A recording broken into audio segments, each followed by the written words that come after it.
किसकी होगी असली शिवसेना, यह तय करने का फैसला सुप्रीम कोर्ट ने भारत के निर्वाचन आयोग पर छोड़ा है। सुप्रीम कोर्ट ने असली शिवसेना के रूप में मान्यता देने और पार्टी का चुनाव चिन्ह तीर कमान आवंटित करने संबंधी महाराष्ट्र के मुख्यमंत्री एकनाथ शिंदे की याचिका की सुनवाई पर आगे बढ़ने के लिए बीते दिन मंगलवार को निर्वाचन आयोग (ECI) को अनुमति दे दी है।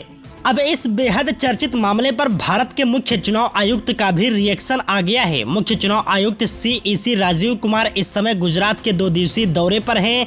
प्रेस से बात करते हुए उन्होंने कहा कि चुनाव आयोग EC इस मामले में पूरी तरह से पारदर्शी होगा और महाराष्ट्र के मुख्यमंत्री एकनाथ शिंदे की याचिका पर बहुमत का नियम लागू करेगा। बता दें कि न्यायमूर्ति DY चंद्रचूड़ की अध्यक्षता वाली संविधान पीठ ने उद्धव ठाकरे नीति खेमे की याचिका खारिज कर दी, जिन्होंने मूल शिवसेना होने के शिंदे खेमे के दावे पर फैसला करने से निर्वाचन आयोग को रोकने का अनुरोध किया था।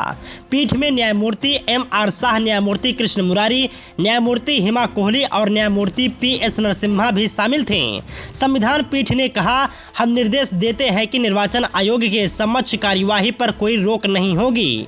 दरअसल सुप्रीम कोर्ट के फैसले के बाद मुख्य चुनाव आयुक्त ने कहा कि चुनाव निकाय के पास बहुमत के नियम भी एक पारदर्शी प्रक्रिया है और मामले को देखते हुए इसे लागू किया जाएगा। उन्होंने कहा, पहले से ही एक निर्धारित प्रक्रिया है, वह प्रक्रिया हमें अधिकार देती है और हम बहुमत का नियम लागू करके इसे बेहद पारदर्शी प्रक्रिया के तौर पर परिभाषित करते हैं।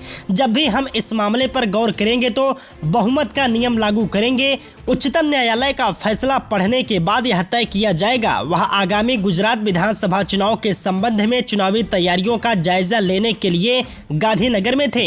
इससे पहले उद्धव ठाकरे खेमे की ओर से सुप्रीम कोर्ट न्यायालय में पेश हुए वरिष्ठ अधिवक्ता कपिल सिब्बल ने दलील दी कि चुनाव चिन्ह आदेश तभी लागू किया जा सकता है जब दावा करने वाला उसी राजनीतिक दल से हो, लेकिन दावा एक विरोधी खेमा का है। उन्होंने कहा, मेरा कहना है कि शिंदे पार्टी में अब नहीं है और सदस्यता त्याग दी गई है। ऐसे में निर्वाचन आयोग उनकी सुनवाई कैसे करेगा। सिब्बल ने इस साल जून में महाराष्ट्र के तत्कालीन मुख्यमंत्री उद्धव ठाकरे के खिलाफ बगावत करने वाले शिंदे और शिवसेना के कुछ अन्य विधायकों के खिलाफ अयोग्यता नोटिस जारी किए जाने का हवाला देते हुए यह कहा।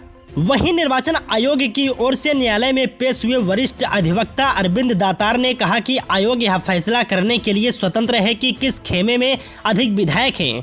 महाराष्ट्र के राज्यपाल भगत सिंह कोश्यारी की ओर से पेश हुए सॉलिसिटर जनरल तुषार मेहता ने दलील दी कि आयोग सिर्फ यह फैसला कर रहा है कि कौन सा खेमा मूल शिवसेना है और इसलिए उसे शिंदे की याचिका पर आगे बढ़ने की अनुमति दी जाए। पीठ शिवसेना के शिंदे खेमे की बगावत के कारण महाराष्ट्र में पैदा हुए राजनीतिक संकट से जुड़े लंबित मामलों पर सुनवाई कर रही है। शिंदे नीति खेमे की बगावत के चलते राज्य में महाविकास आघाड़ी की सरकार गिर गई थी।